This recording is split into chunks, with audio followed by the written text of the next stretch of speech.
Salut les couleurs, ici c'est Maxime, bienvenue sur ma chaîne YouTube. Ici nous parlons de foot, Barcelone, Visca Barça, Premier League, Champions League. Veuillez vous abonner sur ma chaîne pour suivre les actualités du football. Aujourd'hui, on avait un match assez annoncé comme le choc de la soirée. Le Real qui recevait Manchester City. Vraiment c'est difficile pour moi de parler du Real, surtout lorsque le Real fait une si belle prestation. Je suis fan de Barcelone, mais il faut reconnaître, lorsqu'il y a le talent, lorsqu'il y a les apports individuels, comme on a vu pendant ce match, vraiment il faut reconnaître. Le Real recevait Manchester City. On sait que City passe une phase assez difficile, une phase de reconstruction. Je pense que le week-end, ils ont gagné le match contre Newcastle à, je pense, 4-0, notamment un triplé de Omar Marmouche.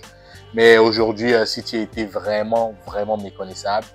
Quand j'ai regardé City jouer, j'avais vraiment du dépit. On dirait Barcelone les deux, trois dernières années. Tous ceux qui supportent Barcelone vont reconnaître ce que le ressenti lorsqu'on voyait Barcelone souffrir dans ces soirées de Champions League contre certaines équipes. City était vraiment méconnaissable. De la défense à l'attaque, City a souffert pendant tout le match. Ruben Dias, lui qui était censé être capitaine, celui qui devait montrer l'exemple, malheureusement, il était perdu. Il faisait des passes qui n'avaient pas de sens, vraiment c'était du n'importe quoi. Au milieu, Gundogan, je pense qu'il prend de l'âge, c'est vrai qu'il apporte de l'expérience, mais assez lent dans les transitions, c'est vraiment difficile. Bernardo Silva, le jeu offensif, il devait organiser, c'était pas trop ça.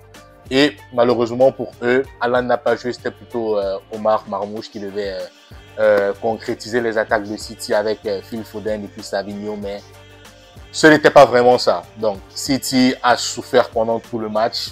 Ça me peine un peu de dire ça parce que quand je regarde City au fil de ces dernières années, ce que cette équipe a pu nous apporter, c'était pas ça. Ce soir, vraiment, ils étaient à la rue, méconnaissables totalement de la défense à l'attaque. Et puis, une équipe du Real est venue assez solide. Ils recevaient, ils avaient l'apport du public. C'était au Bernabéu, donc ils avaient vraiment l'apport du public. Le 12e homme était présent. Ils ont complètement massacré, malmené les Citizens. C'était vraiment terrible. Je ne sais pas où est-ce que Mbappé est sorti ce soir. Je ne sais pas ce qu'il a bu comme potion aujourd'hui. Mais ce qu'il a fait sur le terrain, auteur d'un triplé, Mbappé a été tellement bon ce soir. Il a malmené toute la défense de City. C'est Mbappé. On sait lorsqu'il est dans ses bons jours, on sait lorsqu'il est dans ses bons soirs, il nous sort des prestations sublimes. Aujourd'hui, vraiment, Mbappé était dans les bons coups. Beaucoup de tirs cadrés, très beaux buts. Il a marqué. Il a concrétisé toutes les actions pratiquement du Real et puis il s'en sort là avec un triplé. Je pense que là maintenant, nous sommes dans une phase de l'adaptation est déjà passée. Mbappé est en train de trouver vraiment ses marques dans cette équipe de Real. Il est accompagné de Vinicius à gauche et puis Rodrigo à droite. Mais c'est vraiment lui l'homme qui porte le Real ces dernières journées. Vinicius n'est pas, il est là. On le voit toujours faire les différences sur le côté gauche. Mais c'est vraiment Mbappé qui est là à la finition. C'est lui qui concrétise et je pense que depuis quelques journées présentement, c'est lui, ce n'est que Mbappé qu'on voit parce que c'est lui qui concrétise. Aussi de temps en temps Rodrigo et puis Vinicius, c'est vrai, il apporte des étincelles, il fait de la misère au Lato qui était du côté droit pour City. Vraiment parlant de ce Lato là, Kuzanov, on sait qu'il était signé pendant le mercato hivernal du côté de City. C'est vraiment difficile. Je vois un jeune joueur de 20 ans de l'Ouzbékistan, tu arrives dans une équipe comme City, qui joue pratiquement sur tous les tableaux, Premier League, Champions League, et puis, malheureusement, pour tes premiers matchs de Champions League, tu es face à quelqu'un comme Vinicius. Like, qu'est-ce que tu peux faire? Il y a pas grand chose. Qu'est-ce que tu peux apporter sur le terrain? C'est difficile. Mais vraiment, moi, j'ai vu son engagement. Vraiment, c'est à féliciter pour un si jeune joueur, 20 ans. Il vient, il arrive à tenir tête à Vinicius, même comme c'est pas facile. Et avec toujours l'encouragement de ses coéquipiers, notamment Ruben Dias et Phil Foden qui venaient des fois pour l'aider aussi. Mais c'était vraiment difficile pour lui, barrer quelqu'un comme Vinicius. Même notre latéral Koundé, lorsqu'il fait face à Vinicius, c'est une soirée de misère. On sait que ça va être difficile. Mais Kuzanov, il s'est battu, il a essayé de répondre face aux attaques de Vinicius. Et puis j'ai constaté que ce gars-là, il court, il a de la vitesse. Ces deux pieds-là, vraiment, ça roule très vite. Donc vraiment, félicitations à lui pour ce match de Champions League. Du côté de City, c'est le seul gars que j'ai vraiment vu qui s'est démarqué. Le reste, vraiment, c'était mauvais, vraiment mauvais. Donc, le Real a gagné 3 buts à 1. Je pense que City marque pratiquement vers le temps additionnel sur un coup franc d'Omar Marmouche. Ça va sur la barre transversale et puis ça revient dans les pieds de Nico Gonzalez, ancien du Barça, qui termine l'action et puis ça fait le but de City. Mais vraiment, City était à la rue. Vraiment, ils étaient perdus. Ils étaient perdus sur le terrain complètement. On va essayer de voir. Je sais pas si pour moi, normalement, je pense que Guardiola, avec City, ils ont atteint une phase de reconstruction. Walker n'est plus là. Je suppose que, est-ce que Ruben Dias peut encore apporter quelque chose à cette équipe de City? Je ne pense pas. Je pense que lui aussi, il devrait peut-être partir ou bien céder sa place. Ça ne va plus du côté de City. Côté du milieu, Kevin De Bruyne n'a même pas joué. Je ne sais pas s'il est blessé ou bien c'est juste que Guardiola n'a pas voulu le mettre sur le terrain, mais ça ne va pas. Gundogan, il prend de l'âge. Est-ce qu'il ne faudrait pas avoir, est-ce qu'il devait pas avoir un rôle un peu plus comme Modric du côté du Real, qui est juste là pour apporter de l'expérience et puis laisser les jeunes jouer?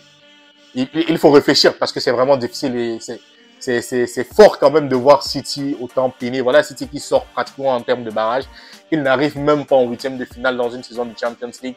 Et puis en Première Ligue, ça ne va pas. Je pense qu'ils sont quatrième ou cinquième, je sais plus trop.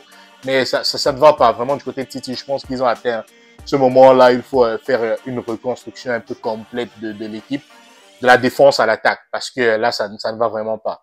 Je pense qu'avec le temps, Guardiola, c'est un très grand coach. On l'a eu à Barcelone. On sait ce qu'il peut apporter. Donc, j'espère qu'avec son expérience, ils vont pouvoir sortir de cette phase difficile.